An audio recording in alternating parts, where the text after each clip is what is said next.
brothers and sisters, my name is Doris Gesale Miroe.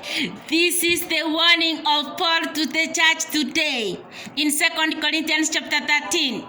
In the mouth of 2 or 3 witnesses shall every word be established. For though he was crucified through weakness, yet he liveth by the power of God. For we also are weak in him, but we shall live with him by the power of God toward you. Examine yourselves whether ye be in the faith. Prove your own selves. Know ye not your own selves. Know ye not your own selves.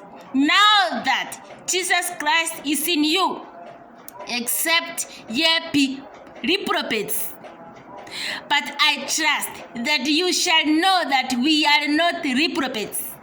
Now I pray to God that ye do no evil, not that we should appear approved, but that you should do that which is honest, though we do as reprobates. For we can do nothing against the truth, but for the truth.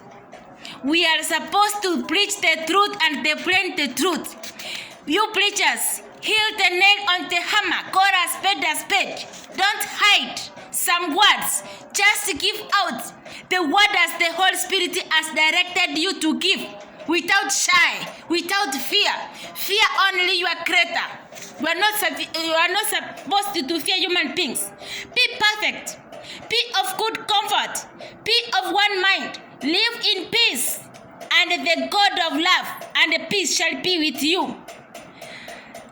The grace of the Lord Jesus Christ and the love of God and the communion of the Holy Ghost be with you all. Amen. Remember, I love you and God love you too.